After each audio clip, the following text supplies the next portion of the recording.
Hi there, it's Aule.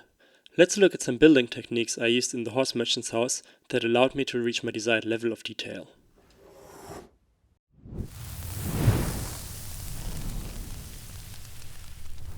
This building is largely inspired by Bluebrick's hall extension for their Blaustein castle, designed by Martin, and I simply copied many building techniques from there.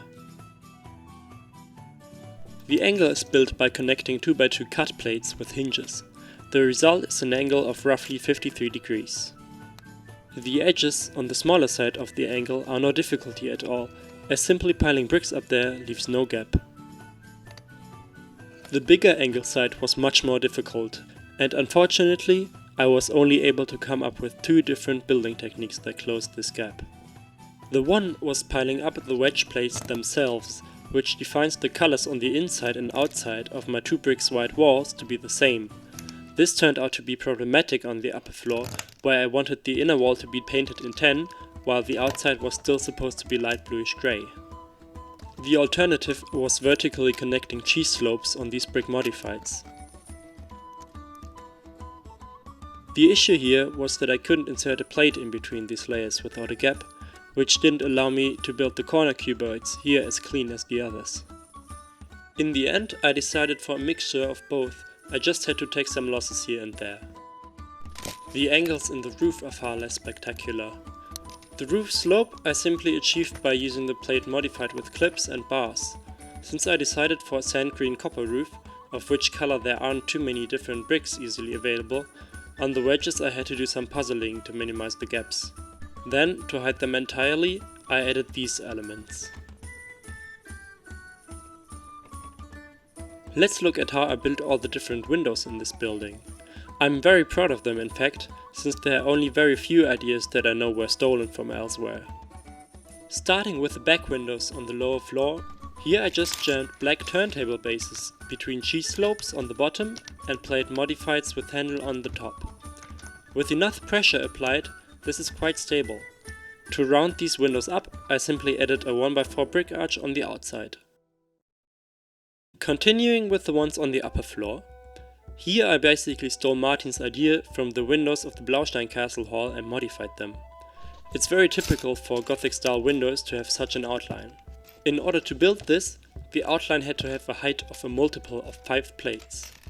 This is because the height of 5 plates is the same as the width of 2 studs, and to get the vertical outline I had to build studs on the side here.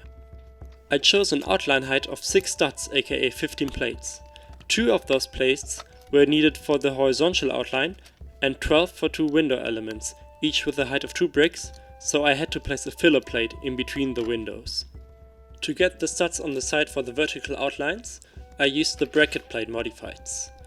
As the bracket already has a thickness of half a plate, adding 1 row of grey plates and 1 row of dark tan tiles already gets us to the desired width of 2.5 plates, which makes up for the 1 stud in straight building direction and closes the window's outline without a gap. More complicated, while at the same time, as far as I know, my own creation, are the windows in the clock tower. As I gave the tower a vertical structure with pillars that are bridged with arches underneath the clockwork level, the available space for windows only had a width of 2 studs. Since I wanted to use the same window elements as in the upper floor of the regular building, I didn't have to care about any vertical outline. However, I still wanted to include the idea of an outline.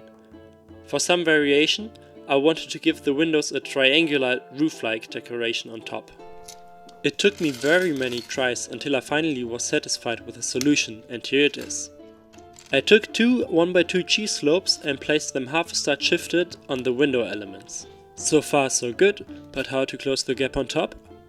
Look, the cheese slopes start with a height of half a plate on their lower end and then linearly go up to a height of 2 plates.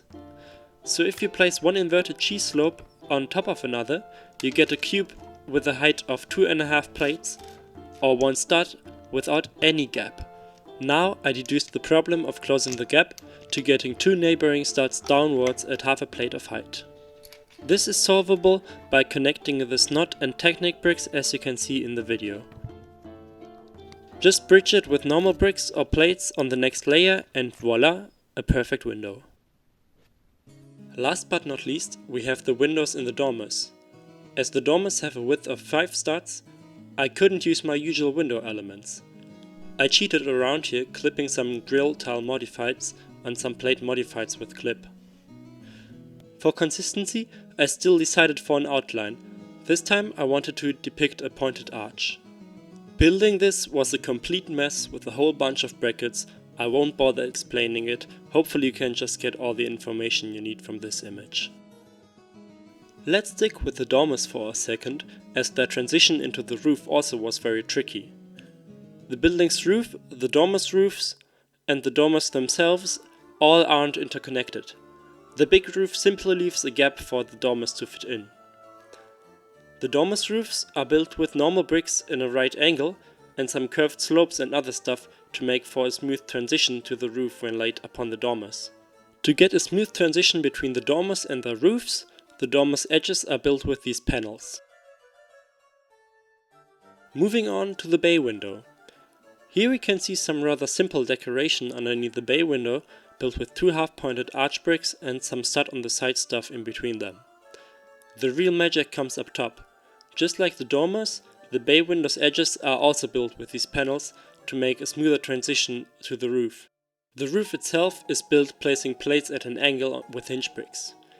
Right between those plates there's just enough space to fit through a bar to which I attached a pin with a stud. To this one stud I connected some plates, tiles, plate modifieds and bars to depict some crazy tracery that was also very typical for high Gothic architecture. Right above the bay window there's a horse painted on the wall. Remember, we're talking about a horse merchant's house. This horse was bricked using many of the aforementioned building techniques for reversals of building directions. The clock face also was mainly built with the studs on the side technique.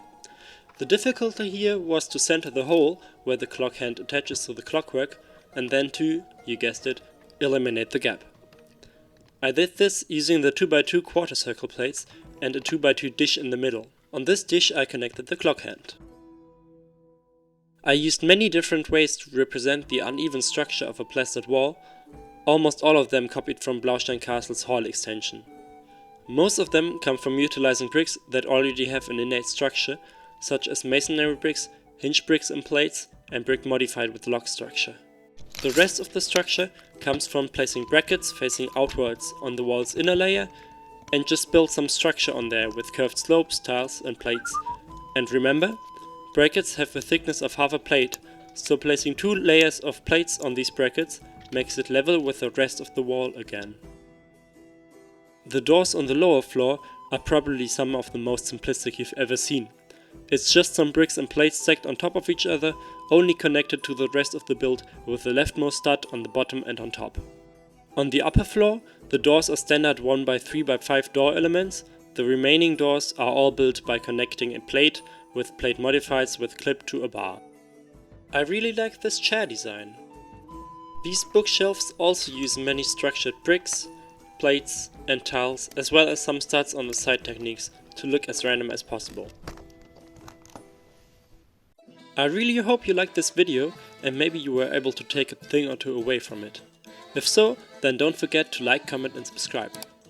Also, feel free to comment and let me know how you liked this video format, whether you were able to keep up with my explanations and so on. It would help me to provide better content for you. Stay tuned for further detailed videos about my medieval city MOC. See ya!